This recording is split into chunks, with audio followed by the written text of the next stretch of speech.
When I came home for the summer, the last thing I expected was to find him standing in my kitchen like he belonged there. Ethan Hayes, my brother's best friend, 7 years older, broad-shouldered, and still wearing that expression that could freeze a room. I'd known him since I was a kid, but he never really looked at me beyond being the little sister. Now he was living in our spare room, thanks to some messy breakup he refused to talk about, and suddenly every time I came downstairs for coffee, there he was, barefoot, shirt hanging loose, eyes flicking over me like he didn't know whether to scold me or send me back upstairs. My brother had warned me, don't get in his way, he just needs space, but Ethan was everywhere. At breakfast, on the couch, out back fixing the old car. And the problem was that my stupid heart hadn't caught up with my brain. I noticed the way his hand gripped a coffee mug, the way his voice dropped when he was tired, the way he leaned against the counter like he owned the whole house. It didn't help that my brother and his friends wouldn't stop teasing me about not having a boyfriend. At a barbecue one night, when one of them asked again who I was seeing, I snapped before I could think. I already have a boyfriend, I said, bold and reckless, and for a second the silence was crushing. My brother's eyes narrowed, his friends exchanged looks, and I realized what I had done. The lie burned on my tongue, but backing down would have meant endless humiliation. So I held my chin up, pretending I wasn't panicking inside. That's when I felt it, Ethan's gaze from across the yard, heavy, unreadable, like he could see straight through me. Later that night, when everyone had gone and the house was quiet, he cornered me in the kitchen. He didn't raise his voice, didn't even sound angry, but there was something sharp in his tone. So. Boyfriend, huh? The way he leaned against the fridge made my throat dry. I stammered, tried to brush it off, but he didn't let me. He crossed his arms, waiting, eyes glinting like he was dissecting every word I said. Finally, I admitted it. I just said it so they'd stop bothering me. He let out a short laugh, not amused. You really think that's going to blow over? They're going to want to meet him. My stomach dropped. He was right. My brother would never let it go. Before I could think of a solution, Ethan's jaw flexed, and he muttered something I never expected. Fine. I'll play the part. I blinked, sure I'd misheard. But he pushed off the fridge and stepped closer, lowering his voice like it was a secret. You want them to back off? Then let me handle it. I'll pretend to be your boyfriend until this mess dies down. My heart stopped. Ethan, my brother's best friend, the man who barely looked at me 2 months ago, was volunteering to be my fake boyfriend. I should have said no. I should have laughed it off. But the thought of him standing next to me, claiming me, made my pulse race in a way I couldn't control. His eyes darkened, reading my hesitation, and he added, almost possessively, unless you'd rather let them keep running their mouths. And just like that, I realized I'd walked straight into something dangerous. When I came home for the summer, the last thing I expected was to find him standing in my kitchen like he belonged there. Ethan Hayes, my brother's best friend, 7 years older, broad-shouldered, and still wearing that expression that could freeze a room. I'd known him since I was a kid, but he never really looked at me beyond being the little sister. Now he was living in our spare room, thanks to some messy breakup he refused to talk about, and suddenly every time I came downstairs for coffee, there he was, barefoot, shirt hanging loose, eyes flicking over me like he didn't know whether to scold me or send me back upstairs. My brother had warned me, don't get in his way, he just needs space, but Ethan was everywhere. At breakfast, on the couch, out back fixing the old car.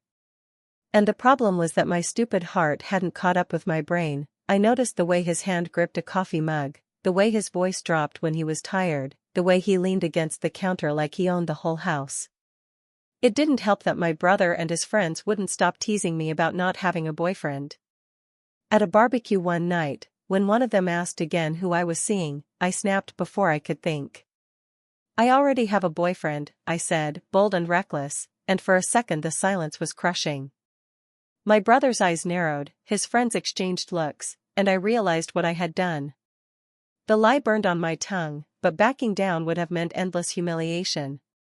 So I held my chin up, pretending I wasn't panicking inside. That's when I felt it, Ethan's gaze from across the yard, heavy, unreadable, like he could see straight through me. Later that night, when everyone had gone and the house was quiet, he cornered me in the kitchen. He didn't raise his voice, didn't even sound angry, but there was something sharp in his tone. So. Boyfriend, huh? The way he leaned against the fridge made my throat dry. I stammered, tried to brush it off, but he didn't let me.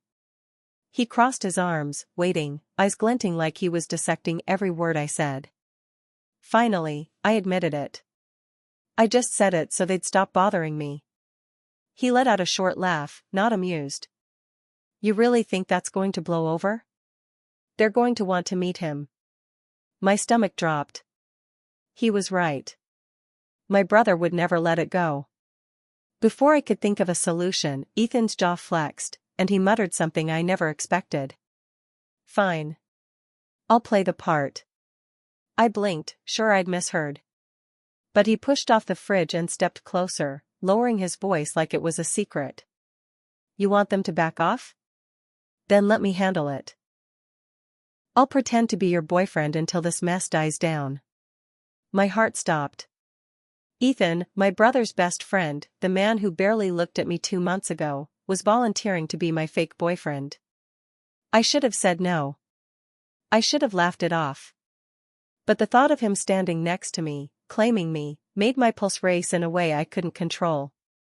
His eyes darkened, reading my hesitation, and he added, almost possessively, unless you'd rather let them keep running their mouths. And just like that, I realized I'd walked straight into something dangerous. The next morning, I woke up telling myself it was a dream, that Ethan hadn't actually offered to be my fake boyfriend. But when I walked into the kitchen, there he was, already dressed in a plain black t-shirt that clung to him in all the right ways, calmly pouring coffee like nothing had happened. He glanced at me, unreadable, then slid a mug across the counter. Drink up. We're going out. I froze mid-step. Out? Where? He didn't answer right away, just sipped his coffee, watching me squirm. Finally, he said, your brother invited half the neighborhood to the pool today. You really think your little boyfriend stunt is going to hold up if I don't show up and play the role? My stomach flipped. The thought of standing next to him in front of everyone, pretending to be his, sent my nerves into overdrive. I muttered something about not needing to take it that far, but he cut me off with one sharp look. You started this. Now you're not backing out. And that was that. By noon, I was at the pool in my sundress, every nerve buzzing as Ethan walked beside me like he belonged there, like he'd been mine all along. Heads turned instantly. My brother's friends, lounging with beers in hand, straightened up in shock. One of them whistled low, muttering, no way. My brother's jaw dropped, his expression unreadable as he looked between us. Before I could fall apart under the pressure, Ethan's arm slid casually but firmly around my waist, pulling me closer until our hips brushed. The heat of his hand against my skin was steady, grounding, yet so possessive I nearly forgot how to breathe. Problem? He asked, his voice cool, eyes flicking toward my brother. The air shifted. No one laughed, no one teased. They just stared, and I could feel the tension roll off Ethan like he was daring anyone to challenge him. I tried to smile, tried to play along, but my pulse was out of control. When one of the guys asked how long we'd been together, Ethan didn't even hesitate. A while, he said smoothly, tilting his head down to meet my eyes, and the intensity there almost made me forget this was fake. He reached up, brushing a strand of hair behind my ear, and whispered just loud enough for me to hear, relax. They'll believe it if you stop looking like a deer in headlights. I wanted to tell him it was impossible to relax when he was this close, when his touch felt so real. But then my brother walked over, suspicion written all over his face. Since when? He demanded, eyes narrowing. Ethan didn't flinch. He squeezed my hip just a little harder and said, since she stopped being off limits. My heart nearly stopped. My brother stared at him like he'd lost his mind, but Ethan didn't waver, didn't back down. He just stood there, claiming me in front of everyone. And the worst part was, I liked it. Too much. That night, When the guests were gone and the house was quiet again, I couldn't stop replaying the way Ethan's hand had lingered, the way his voice had softened just for me. I told myself it was all an act, that he was only protecting me from my own stupid lie. But when I caught him watching me across the hall, eyes dark and unreadable, I realized something terrifying. Fake or not, he was getting under my skin. And maybe, just maybe, I was already under his. By the third day of our arrangement, the house felt too small. Every corner I turned, Ethan was there, by the fridge reaching past me for milk, in the hallway with his towel slung low on his hips after a shower, in the living room pretending to read while his eyes tracked me like I was the one disturbing the peace. My brother had gone out for the night, which should have given me relief, but instead it left me alone with Ethan, the silence pressing thick between us. I tried to distract myself with my laptop at the dining table, but every keystroke felt loud, every glance up met his gaze on the couch. Finally, I muttered, "You don't have to keep staring at me." He didn't even flinch. "Making sure you don't blow our cover." My cheeks burned. "No one's even here," I argued, but he only smirked faintly, like he knew I was flustered. I tried to return to my work, but my heart wouldn't calm. Then my phone buzzed with a message from a guy I barely remembered meeting at school, asking if I wanted to go out that weekend. Before I could type a reply, Ethan's voice cut through the room. "Who's that?" I looked up, startled. "None of your business." He stood, crossing the room in 3 strides, and before I knew it he was leaning over my shoulder, his hand braced against the table. He read the screen without asking, jaw tightening. "You're not going." His tone was final, like it wasn't even up for debate. My pulse spiked, equal parts irritation and something else I didn't want to name. "You don't get to decide that," I shot back, but he leaned down, so close I could feel the warmth of his breath against my ear. "If we're going to convince everyone, you don't get to entertain other guys. Do you understand?" The possessiveness in his voice sent a shiver down my spine. I hated how much it thrilled me. I swallowed hard, trying to find my voice. "It's not real, Ethan. You don't get to." I stopped when he shifted, his face just inches from mine, eyes dark and unreadable. For a moment, the world narrowed to just us. The thud of my heart, the weight of his stare, the heat rolling off his body. He didn't move closer, but he didn't move away either, holding me there, caught between fight and surrender. "Maybe it's not real," he murmured, low and rough, "but if I'm going to do this, I'm not going to watch you flirt with anyone else." The air snapped between us, electric, dangerous. I thought for a second he was going to close the distance, to kiss me right there on the dining table, and I couldn't decide if I wanted to stop him or beg him not to stop. But then the sound of a car pulling into the driveway broke the moment, headlights sweeping across the windows. My brother was home. Ethan pulled back instantly, straightening like nothing had happened, his expression shuddered. He walked back to the couch, picking up his book as if he hadn't just unraveled me with a few words. I sat frozen, my fingers trembling over the keyboard, trying to steady my breathing. Nothing had happened. But it almost had. And the fact that I wanted it terrified me more than anything else. The shift happened faster than I expected. It was Saturday night, and my brother had dragged Ethan and me to a party at one of his friends' places. I'd wanted to stay home, but Ethan had given me a look that silenced every excuse. "If you're going to pretend, you have to commit," he'd said, and somehow that meant he was driving me there himself, his hand steady on the wheel, his silence thick with unspoken things. The house was crowded, music pounding, lights dim, and I instantly regretted agreeing to come. Whispers followed us the moment we walked in, curious eyes darting between me and Ethan. My brother was already across the room, a beer in hand, watching us like a hawk. I could feel his suspicion from across the floor, and panic clawed at my chest. That's when Ethan's hand slid into mine. Firm. Warm. Commanding. He didn't even look at me when he did it, just tightened his grip and pulled me closer until our shoulders brushed. The chatter around us faltered, people staring, and I realized with a jolt how convincing we looked. Too convincing.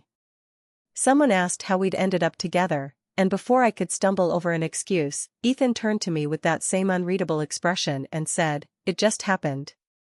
Then, without warning, he bent down and pressed his lips to mine. For a second, the world stopped. His mouth was steady, sure, not hesitant like it was for show, but deliberate, grounding, like he wanted everyone in that room to see me as his. My breath caught, my heart slamming against my ribs, and I barely managed to keep my hands from clutching his shirt. He pulled back just enough to look down at me, his eyes darker than I'd ever seen, then tilted his head toward the crowd as if daring them to question us. No one did. They believed it. They believed us. The noise of the party surged back, but my head was spinning. I managed to plaster on a smile, but inside, my entire world tilted. That kiss had been supposed to be fake, just a performance. But it hadn't felt fake. Not even for a second. Later, when the party wound down and my brother was distracted, Ethan led me outside to the quiet driveway. The cool air should have cleared my head, but the memory of his lips lingered, heat spreading through me like wildfire. I opened my mouth to speak, to demand why he'd done it like that, but he cut me off first. "You needed them to believe it," he said flatly, though the muscle in his jaw ticked. I stared at him, heart still racing. That didn't feel fake. The words slipped out before I could stop them. His eyes flicked to mine, sharp and dangerous, and for a moment I thought he'd admit it. But instead, he stepped closer, so close I could feel the heat of his body even in the night air. His voice dropped, low enough that only I could hear. "Doesn't matter how it felt. Just remember, it's pretend." Then he turned, walking back inside, leaving me breathless and trembling on the steps.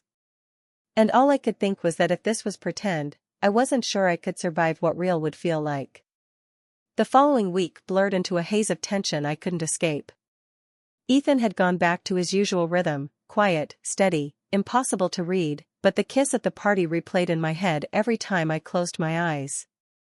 It didn't help that my brother invited his friends over for game night, filling our living room with noise and laughter. I tried to stay out of the way, but one of them, Tyler, the same guy who had teased me the hardest about being single, cornered me in the kitchen with a grin that made my skin crawl. "So, you and Ethan, huh?" he drawled, leaning against the counter. "Can't say I saw that coming. You sure you're not just making it up to save face?" His eyes flicked down in a way that made my stomach churn. Before I could snap back, a shadow fell across the room. Ethan was suddenly there, looming in the doorway, his gaze like ice. Tyler chuckled, trying to play it off. "Relax, man, I was just joking around." But Ethan didn't smile. He crossed the room in 3 long strides, slipping an arm around my waist so firmly I could feel the press of every finger.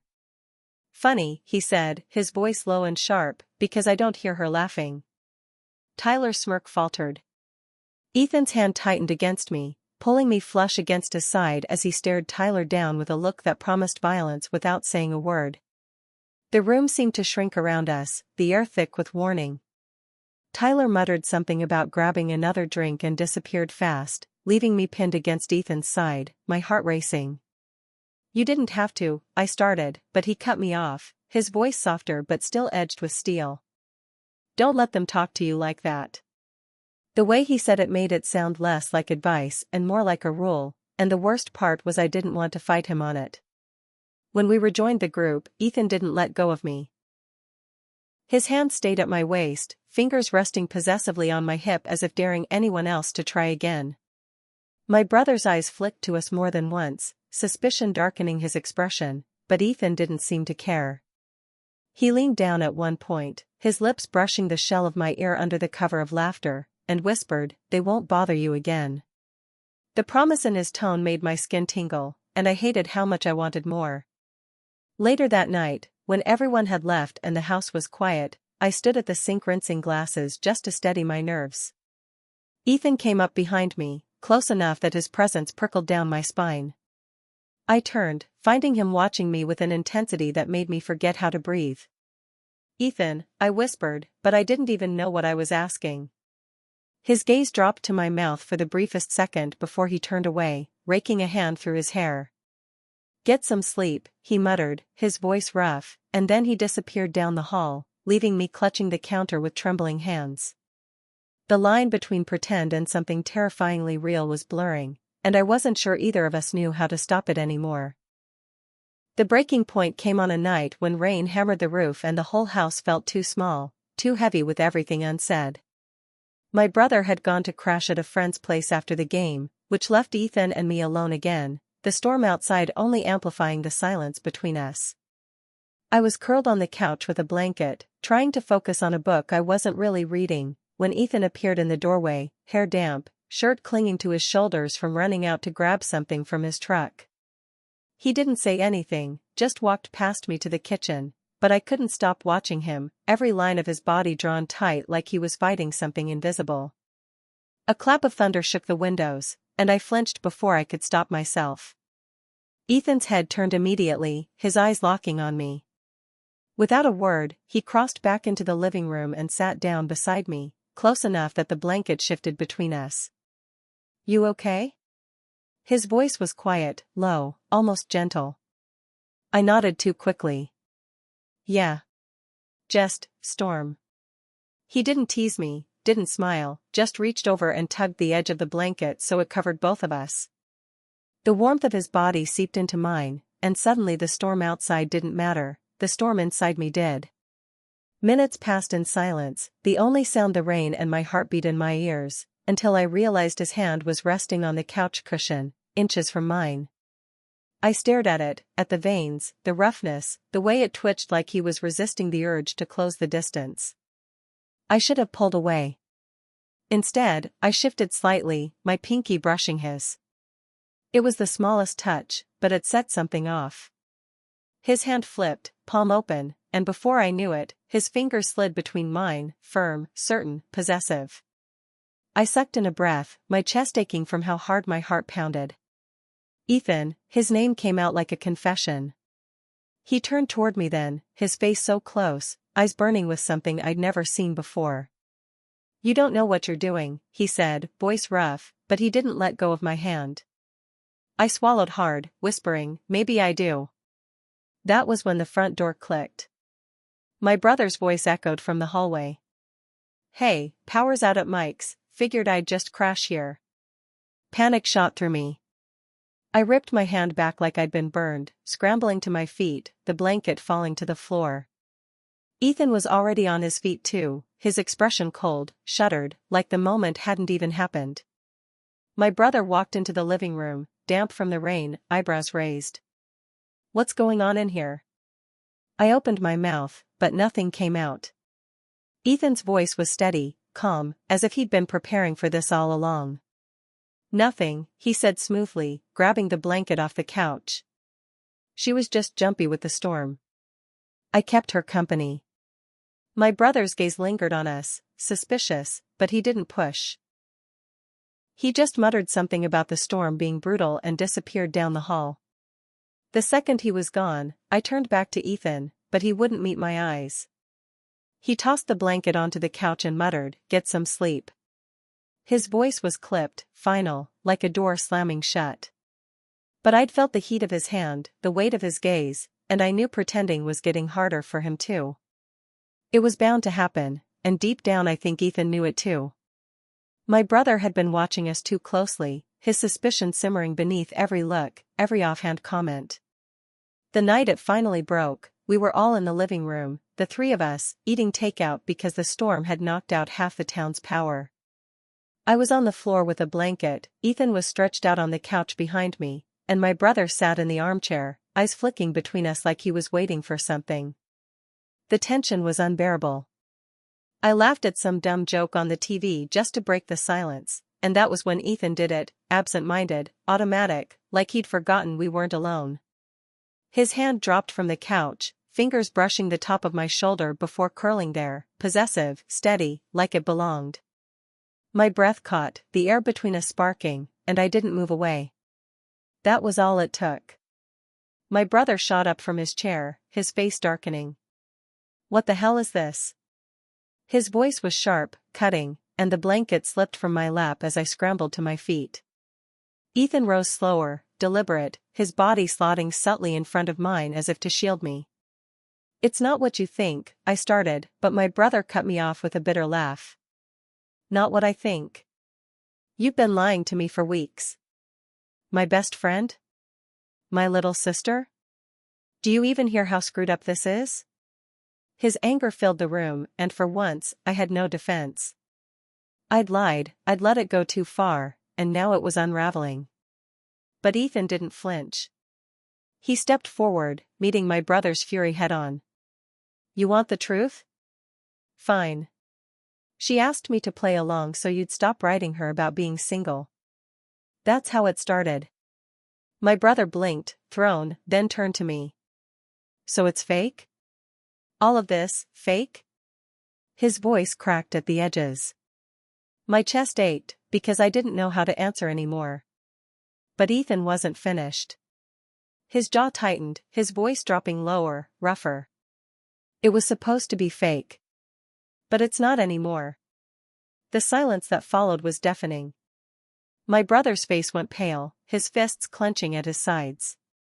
I stood frozen, my heart slamming against my ribs, because Ethan had just crossed the line we'd both been dancing around. He'd said it. Out loud. Not pretend. Not fake. Real. My brother shook his head, like he couldn't believe what he was hearing. "You're out of your damn mind," he snapped at Ethan. "She's 19. You're supposed to be my friend." Ethan didn't back down. "I'm still your friend. But I'm not going to stand here and pretend I don't feel what I feel." His voice was steady, but his hand curled into a fist at his side, as if it was taking everything in him not to reach for me right then. My brother turned on me next, his anger shifting into something that hurt worse, betrayal. "And you? You let him?" My throat burned, words caught somewhere between guilt and truth. Finally, I whispered, "I didn't mean for it to happen." His expression crumpled, and he stormed out, the front door slamming so hard the windows rattled. The echo of it left the house in ruins. I stood trembling, the weight of everything crashing over me, until I felt Ethan's presence at my back. He didn't touch me this time, didn't say anything, just stood close enough that I could feel his warmth in the wreckage of what we'd just broken.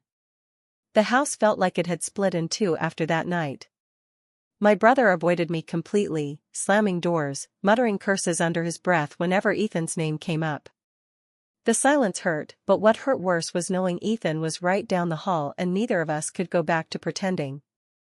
I lay awake for hours, staring at the ceiling, replaying his words in the living room. "It was supposed to be fake. But it's not anymore." My chest tightened every time I heard it. Near midnight, the storm outside had settled into a steady drizzle, and I padded into the kitchen for water, hoping the quiet would calm me. But Ethan was already there, leaning against the counter in the dark, arms crossed, jaw tense. He looked up when I entered, his eyes softening just slightly before hardening again. "You should be asleep," he said. I swallowed, clutching the glass. I couldn't. Not after. My voice trailed off. The memory was still raw. He pushed off the counter, stepping closer, his presence filling the room. "I shouldn't have said it like that," he admitted, his tone rough. "Not in front of him. But I'm not sorry for saying it." My breath hitched. Ethan, his hand came up, cupping the side of my face with a tenderness that unraveled me completely. His thumb brushed my cheekbone, slow, steady, and I leaned into it before I could think better of it.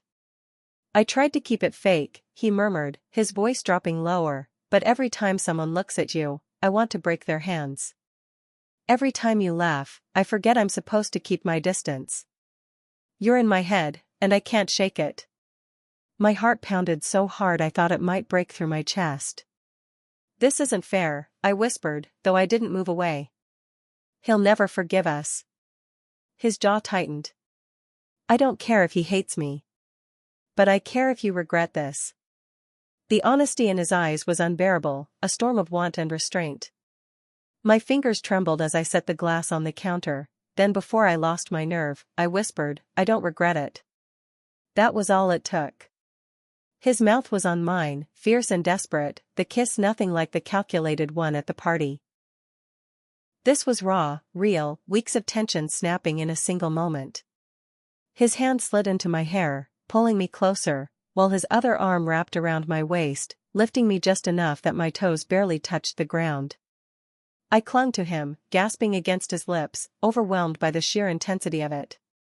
When we finally broke apart, breathless, his forehead pressed to mine, the room spinning, I realized there was no going back. We weren't pretending anymore. The sound of footsteps upstairs froze us both. My brother's voice called out groggily, "You guys still up?" Ethan pulled back immediately, every muscle going rigid, but his eyes stayed locked on mine, burning with a promise that made my knees weak. He whispered, barely audible, later, before stepping away, leaving me trembling against the counter, lips swollen, heart racing. The storm outside had calmed, but the one inside me was only just beginning. There was no more space to breathe, no more excuses to hide behind. My brother's suspicion grew heavier with every passing day, his eyes sharp whenever Ethan lingered too close to me, whenever I couldn't quite wipe the flush from my face. And Ethan, God, Ethan wasn't helping. He no longer bothered to disguise the way he hovered at my side, brushing his hand at the small of my back when we walked into a room, cutting conversations short with a single glance if any guy so much as looked at me. The tension was suffocating, and it finally cracked one late afternoon when my brother came home early. I'd been in the kitchen with Ethan, arguing in hushed tones because he was being impossible, insisting I cancel a study session with a classmate he didn't trust. I'd shoved at his chest, furious, but instead of moving back, he caught my wrist and tugged me in, my body colliding with his. The world narrowed, his hand sliding to the curve of my waist, our faces inches apart, my protest dying in my throat. It wasn't supposed to happen then, but it did. His mouth crashed into mine, demanding and hungry, the kind of kiss that stripped me bare. I melted against him, clutching his shirt like he was the only thing tethering me to the ground, every nerve on fire. And that was the exact moment my brother walked in. The sound of his keys hitting the floor was louder than thunder. I tore away, gasping, my lips swollen, Ethan's arm still locked protectively around me. My brother's face twisted, rage and betrayal colliding all at once. "You," he spat at Ethan, voice trembling with fury. "I trusted you." Ethan didn't move, didn't let go of me, his jaw set like steel. "I told you it wasn't fake," he said evenly, though his grip on me tightened. My brother's eyes snapped to me, raw hurt burning there. "And you? You let this happen behind my back? My best friend?" His voice cracked, and it felt like a knife twisting in my chest. "It wasn't supposed to," I tried, but he cut me off with a sharp shake of his head. "Save it. Both of you. Don't bother explaining." He turned on his heel and stormed down the hall, his door slamming so violently the frame rattled. The house fell into silence except for the sound of my ragged breathing. I tried to step away, guilt gnawing at me, but Ethan's arm stayed firm around my waist. His voice was low, fierce, unyielding. "I'm not apologizing for wanting you. Not to him, not to anyone." My heart twisted, torn between the devastation of my brother's anger and the undeniable pull of the man holding me like he'd never let go. I whispered, voice breaking, "What if he never forgives us?" Ethan leaned closer, his forehead brushing mine, his grip possessive, unrelenting. "Then I'll spend the rest of my life proving to you that you're worth the risk." And in that moment, I knew there was no undoing what we had started. The house turned into a battlefield over the next few days. My brother barely spoke to me, his footsteps heavy in the hall, doors slamming like punctuation marks to his silence. He refused to look at Ethan at all, and when he did, the glare in his eyes could have cut steel. I thought maybe the distance would cool things down, but instead it festered, until one evening the storm finally broke. We were all in the living room, me on the edge of the couch, my brother pacing like a caged animal, Ethan standing tall by the window, his arms crossed but his presence unyielding. "You think you can just take her?" my brother snapped, his voice sharp enough to make me flinch. "After everything? After years of friendship?" He turned on me, his face raw with betrayal. And you're supposed to be smarter than this. My chest ached, tears burning at the edges of my vision, but before I could say anything, Ethan spoke, his voice steady, grounded, the kind of tone that filled a room without shouting. I didn't take her. She's not something to take. She chose me. The words hung heavy in the air, and my brother's fists clenched, his whole body vibrating with anger. She's 19, Ethan. 19. You're supposed to protect her, not, I am protecting her, Ethan cut in, his voice fierce now, the steel in it undeniable. He stepped forward, and for the first time I saw not just the grumpy, controlled man I'd known, but something primal, unshakable. From guys like Tyler who can't keep their eyes to themselves, from people who don't see her worth, from anyone who thinks she's less than she is. I know this looks wrong to you, but I've never wanted anything more in my life. I won't hurt her. And I won't leave her. The room went silent except for the rain tapping the windows. My brother's anger cracked just slightly, the weight of Ethan's words sinking in, though his shoulders were still tight. If you're lying to me, if you break her, his voice shook, but this time with something closer to fear than rage. You'll regret it. Ethan didn't hesitate. He looked him dead in the eye, unflinching. Then I'll never give you a reason to regret trusting me again. My brother's gaze shifted to me, searching, desperate. Is this really what you want? His voice broke, softer now, like he was begging me to reconsider. My throat was tight, my heart in my hands, but I forced myself to speak. It is. I know it doesn't make sense to you, but it makes sense to me. The fight drained out of him then, like a flame sputtering low. He raked a hand through his hair, muttered something about needing air, and walked out, the door slamming behind him but with less finality than before. The silence that followed was suffocating, and then Ethan was beside me, crouching so we were eye level, his hand warm as it slid against my cheek. You don't have to be afraid, he murmured, his thumb brushing my skin with a tenderness that made my chest ache. I'll carry all of it, the risk, the blame, your brother's anger, if it means I get to keep you. And when I kissed him then, it wasn't fake, it wasn't reckless, it wasn't stolen. It was real, fierce and certain, the kind of kiss that told me no storm, no brother, no doubt could tear us apart. We weren't pretending anymore. We hadn't been for a long time. And for the first time since the lie started, I wasn't afraid of what came next.